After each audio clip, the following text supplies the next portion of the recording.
অন্য একটি হাদিসের মধ্যে নবীজি সাল্লাল্লাহু আলাইহি ওয়াসাল্লাম বলেছেন, মান করা আয়াতাল কুরসি ফি দুবুরি কুল্লি সলাতিন মাকতুবাতিন, যে ব্যক্তি প্রত্যেক ফরজ নামাজের পরে আয়াতুল কুরসি পড়বে, লাম ইয়ামনাহু মিন দুখুলিল জান্নাতি ইল্লা ইয়ামুত, জান্নাতে প্রবেশের ক্ষেত্রে মৃত্যু ছাড়া আর কোনো বাধা থাকবে না তার।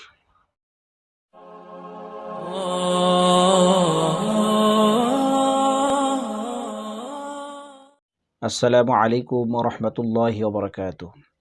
আলহামদুলিল্লাহি ওয়াহদা ওয়াসসালাতু ওয়াসসালামু আলা মান লা নাবিয়্যা বা'দা, আম্মা বা'দু।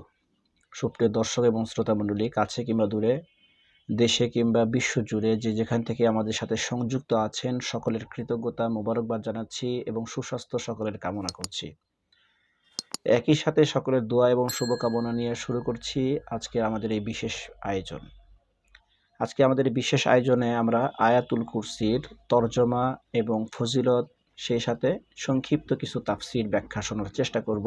ওমা তাওফিকি ইল্লা বিল্লাহ। প্রিয় দিনী ভাই এবং বোনেরা, সূরা বাকারার 255 নম্বর আয়াতকেই আয়াতুল কুরসি বলা হয়, যেটি 3 নম্বর পারার মাঝামাঝিতে আল্লাহ তাআলার কালাম পবিত্র আল কোরআনের 3 নম্বর পারার মাঝামাঝিতে রয়েছে। সূরা বাকারার, আবারও বলছি, সূরা বাকারার 255 নম্বর আয়াতকেই আয়াতুল কুরসি বলে অভিহিত করা হয় বা আয়াতুল কুরসি বলা হয়। আমরা সেই আয়াতুল কুরসি থেকে আজকে তরজমা, ফজিলত এবং ব্যাখ্যা শোনার চেষ্টা করব ইনশাআল্লাহ। আল্লাহ তাআলা বলছেন, আউযু বিল্লাহি মিনাশ শাইতানির রাজীম, বিসমিল্লাহির রহমানির রহিম। আল্লাহু লা ইলাহা ইল্লা হুয়াল হাইয়ুল কাইয়্যুম লা তাখুযুহু সিনাতুন ওয়া লা নাওম লাহু মা ফিস সামাওয়াতি ওয়া মা ফিল আরদি মান যাল্লাযী ইয়াশফা'ু 'ইনদাহু ইল্লা বিইযনিহি ইয়া'লামু মা বাইনা আইদিহিম ওয়া মা খালফাহুম ওয়া লা ইউহীতুনা বিশাইইন মিন 'ইলমিহি ইল্লা বিমা শা'a ওয়াসি'a কুরসিয়্যুহুস সামাওয়াতি ওয়াল আরদ ওয়া লা ইয়াউদুহু হিফযুহুমা ওয়া হুয়াল আলিয়্যুল আযীম। এই আয়াতুল কুরসির মধ্যে 10টি বাক্য রয়েছে। আয়াতুল কুরসির মধ্যে 10টি বাক্য রয়েছে। প্রথম বাক্য, আল্লাহু লা ইলাহা ইল্লা হুয়াল হাইয়ুল কাইয়্যুম। আল্লাহ তো তিনি, যিনি ছাড়া কোনো মাবুদ নাই, আল্লাহ ছাড়া কোনো ইলা নাই, ইবাদতের উপযুক্ত কোনো কিছু নেই। আর তিনি হচ্ছেন আল হাইয়ু আল কাইয়্যুম, তিনি চিরঞ্জীব এবং প্রত্যেকটা জিনিসের নিয়ন্ত্রক, রক্ষণাবেক্ষণকারী। লা তাখুযুহু সিনাতুন ওয়া লা নাওম, এবং তন্দ্রা এবং ঘুম তাকে কখনো স্পর্শ করে না। লাহু মা ফিস সামাওয়াতি ওয়া মা ফিল আরদি, 3 নম্বর বাক্য হচ্ছে এটি, লাহু মা ফিস সামাওয়াতি ওয়া মা ফিল আরদি, যে আসমান এবং জমিনের, নবমণ্ডল এবং ভূমণ্ডলের সব কিছুই তারই মালিকানাধীন। 4 নম্বর বাক্য হচ্ছে, মান যাল্লাযী ইয়াশফা'ু 'ইনদাহু ইল্লা বিইযনিহি, কে আছে এমন যে তার নিকটে তার অনুমতি ছাড়া সুপারিশ করতে পারবে। কিয়ামতের ময়দানে আল্লাহর অনুমতি ছাড়া কে আছে যে সুপারিশ আল্লাহর কাছে করতে পারবে।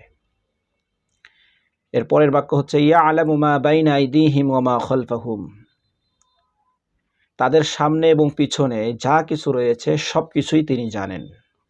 ওয়ালা ইউহীতুনা বিশাইইন মিন ইলমিহি ইল্লা বিমা শা'a, এবং তার এলেম থেকে কোনো জিনিস কেউ জানে না, তবে যাকে জানার জন্য যতটুকু অনুমতি দিয়েছেন বা আল্লাহ যার ব্যাপারে ইচ্ছা করেছেন সেই শুধুমাত্র তার এলেম সম্পর্কে কিছু জানতে পারে। ওয়াসি'a কুরসিয়্যুহুস সামাওয়াতি ওয়াল আরদ, এবং তার কুরসি, তার চেয়ারটা আসমান এবং জমিন ব্যাপী। ওয়ালা ইয়াউদুহু হিফযুহুমা, এর পরের বাক্য হচ্ছে এটি, ওয়ালা ইয়াউদুহু হিফযুহুমা, আসমান এবং জমিন সংরক্ষণ করার ক্ষেত্রে তিনি কখনো ক্লান্ত হন না, কখনো তিনি বিব্রত বোধ করেন না। ওয়া হুয়াল আলিয়্যুল আযীম, আর তিনি সর্বোচ্চ, সর্বশ্রেষ্ঠ। এটা হচ্ছে আয়াতুল কুরসির তরজমা। আমরা এখন আয়াতুল কুরসির ফজিলত সম্পর্কে জানব। এক হাদিসের মধ্যে আল্লাহ রাসূল সাল্লাল্লাহু আলাইহি ওয়াসাল্লাম বলেছেন, হযরত আবু হুরায়রা রাদিয়াল্লাহু তাআলা আনহু সূত্রে বর্ণিত, যে শয়তানের অনিষ্ট থেকে বাঁচতে চাইলে, নিজের মালামাল হেফাজত করে রাখতে চাইলে যদি কোনো ব্যক্তি রাত্রেবেলায় এই আয়াতুল কুরসি পড়ে ঘুমায়া যায়, তাহলে আল্লাহ তাআলা তার মালামাল হেফাজত করবেন, শয়তানের সব খারাপি থেকে হেফাজত করবেন, এবং তার মালের মধ্যে কোনো রকমের চুরিচামারি হবে না, সেখান থেকে আল্লাহ তাআলা নিরাপদ এবং হেফাজত করে রাখবেন। অন্য একটি হাদিসের মধ্যে নবীজি সাল্লাল্লাহু আলাইহি ওয়াসাল্লাম বলেছেন, মান করা আয়াতাল কুরসি ফি দুবুরি কুল্লি সলাতিন মাকতুবাতিন, যে ব্যক্তি প্রত্যেক ফরজ নামাজের পরে আয়াতুল কুরসি পড়বে, লাম ইয়ামনাহু মিন দুখুলিল জান্নাতি ইল্লা ইয়ামুত, জান্নাতে প্রবেশের ক্ষেত্রে মৃত্যু ছাড়া আর কোনো বাধা থাকবে না তার। মৃত্যুবরণ করার সাথে সাথে জান্নাতের নিয়ামতগুলো, নাজ নিয়ামত তার কবরের মধ্যে আল্লাহ তাআলা পাঠিয়ে দেবেন। এজন্য আয়াতুল কুরসির অনেক ফজিলত রয়েছে। আয়াতুল কুরসি আমরা বেশি বেশি করে পড়ব। অন্য একটি হাদিসের মধ্যে হযরত আবু হুরায়রা রাদিয়াল্লাহু তাআলা আনহু তিনি বলেছেন, যেই ঘরে আয়াতুল কুরসি তেলাওয়াত হয় সেই ঘর থেকে শয়তান খুব এমন দ্রুত গতিতে পলায়ন করতে থাকে যে তার পিছনের রাস্তা দিয়ে পিছনের রাস্তা দিয়ে বাতাস বাইর হতে থাকে।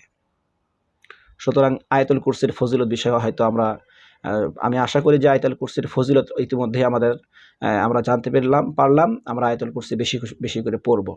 এখন আমরা আয়াতুল কুরসির ব্যাখ্যা শুনব। প্রথমে আল্লাহ তাআলা বলছেন, আল্লাহু লা ইলাহা ইল্লা হুয়াল হাইয়ুল কাইয়্যুম, যে আল্লাহ তিনি ছাড়া কোনো ইবাদতের উপযুক্ত কেউ নাই, উপাস্য কেউ নাই। আল্লাহ হচ্ছেন এমন এক সত্তা, এমন একটা জাত। আল হাইয়ুল কাইয়্যুম, আর তিনি হচ্ছেন চিরঞ্জীব, তিনি অন্যকে জীবন দান করেন, তার কোনো মৃত্যু নাই, তিনি অন্য প্রাণীদেরকে জীবন দান করেন। আল কাইয়্যুম, এবং সব কিছু তিনি নিয়ন্ত্রণ করেন, সেভ করে রাখেন, রক্ষণাবেক্ষণ করে রাখেন। কোথায় কি হচ্ছে সব কিছুর খবর তার কাছে রয়েছে, সব কিছুর হেফাজত তিনি করে থাকেন। লা তাখুযুহু সিনাতুন ওয়ালা নাউম, আর আল্লাহ তাআলার তন্দ্রা এবং ঘুম তাকে কখনো স্পর্শ করে না। ঘুম এবং তন্দ্রা কখনোই তাকে স্পর্শ করে না। সর্বদাই তিনি মানুষের এবং সকল মাখলুকাতের রক্ষণাবেক্ষণ করতে গিয়ে কখনো ক্লান্ত হয়ে তার জিমানিও আসে না, এবং তার কখনো ঘুম আসে না। ঘুম এবং তন্দ্রা এবং ঘুম কখনো তাকে স্পর্শ করতে পারে না। লাহু মা ফিস সামাওয়াতি ওয়া মা ফিল আরদি, আসমান এবং জমিনের মধ্যে যা কিছু রয়েছে, আসমানের মধ্যে গ্রহ রয়েছে, নক্ষত্র রয়েছে, তারকারাজি রয়েছে, ছায়াপথ রয়েছে, আরও যে সমস্ত উপগ্রহ রয়েছে সব কিছু, এবং জমিনের মধ্যে যা রয়েছে তরুলতা, বৃক্ষরাজি, পাহাড় পর্বত, নদী নালা, খাল বিল, এবং খনিজ পদার্থ, মাটি, স্বর্ণের খনিজ, রূপার খনিজ, তেলের খনিজ, লোহার খনি, যত রকমের খনিজ পদার্থ রয়েছে, এবং জমিনের গভীরে আরও যে সমস্ত মূল্যবান পদার্থ রয়েছে, সব কিছু আসমান এবং জমিনের সব কিছুর একমাত্র মালিকানাধীন হচ্ছে আল্লাহ তাআলার জন্য। মান যাল্লাযী ইয়াশফাউ ইনদাহু ইল্লা বিইজনিহি, কে আছে এমন যে আল্লাহর কাছে সুপারিশ করতে পারবে যে আল্লাহর অনুমতি ছাড়া? আল্লাহর অনুমতি ছাড়া কেউ আল্লাহর কাছে সুপারিশ করার মতো ক্ষমতা রাখে না। আল্লাহ যাকে অনুমতি দিবেন কেবলমাত্র সেই আল্লাহর কাছে সুপারিশ করতে পারবে। কিয়ামতের ময়দানে একমাত্র নবীজি আলাইহিস সালাতু ওয়াস সালামই সর্বপ্রথম আল্লাহর কাছে সুপারিশ করবেন সকল মানুষের, তার উম্মতের নাজাতের জন্য, মুক্তির জন্য। এছাড়া কাউকে প্রথমে অনুমতি দেওয়া হবে না সুপারিশের জন্য। যাকে অনুমতি তিনি দিবেন সেই কেবল অনুমতি প্রাপ্ত হওয়ার পরে সুপারিশ করতে পারবে। এরপর আল্লাহ বলছেন, মান ইয়ালামু মা বাইনা আইদিহিম ওয়া মা খালফাহুম, তাদের সামনে এবং পিছনে যা কিছু আছে সব কিছু তিনি জানেন। আমাদের চোখের সামনে ডানে বামে কি আছে সব তিনি জানেন। আমাদের হৃদয়ের মধ্যে কি আছে সেটাও তিনি জানেন। আমাদের হৃদয়ে কি জাগ্রত হচ্ছে সেটাও তিনি জানেন। সব কিছুই আল্লাহ রাব্বুল আলামিন সবসময় জানেন। ওয়ালা ইউহিতুনা বিশাইইম মিন ইলমিহি ইল্লা বিমা শা, তার এলেমটা কেউ আয়ত্ত করতে পারে না। তার এলেম কাউকে আল্লাহ তাআলা জানান না। যতটুকু যাকে জানানোর জন্য তিনি ইচ্ছা করেন ততটুকুই সে জানতে পারে, এর বেশি কেউ জানতে পারে না। ওয়াসিআ কুরসিয়্যুহুস সামাওয়াতি ওয়াল আরদ, আসমান এবং জমিন যত বড়, আল্লাহ তাআলার কুরসি, চেয়ারটা এত বিশাল বিস্তৃত হচ্ছে আল্লাহ তাআলার কুরসি। আল্লাহ তাআলার চেয়ারটা হচ্ছে আসমান এবং জমিন ব্যাপী, এত বিস্তৃত, এত বড় বিশাল আল্লাহ তাআলার কুরসি। ওয়ালা ইয়াউদুহু হিফযুহুমা, আসমান এবং জমিনকে সংরক্ষণ করার ক্ষেত্রে আল্লাহ তাআলা কখনো ক্লান্ত হন না, কখনো বিব্রত বোধ করেন না, আল্লাহ তাআলা কখনো দুর্বলতা প্রকাশ পায় না আসমান এবং জমিনকে সংরক্ষণ হেফাজত করার ক্ষেত্রে। ওয়া হুয়াল আলিয়্যুল আযীম, আর আল্লাহ তিনি তো এমন এক সত্তা, এমন এক জাত, তিনি হচ্ছেন সর্বোচ্চ এবং সর্বশ্রেষ্ঠ। এটা হচ্ছে আয়াতুল কুরসি। এর মধ্যে আল্লাহ তাআলার জাতের কথা, আল্লাহ তাআলার সিফতের কথা আল্লাহ তাআলা বিশেষভাবে উল্লেখ করেছেন সূরা বাকারার 255 নম্বর আয়াত, যেটাকে আয়াতুল কুরসি বলা হয়। এই আয়াতুল কুরসির আল্লাহ তাআলার জাত এবং সিফতের গুণাবলী সমৃদ্ধ একটি আয়াত।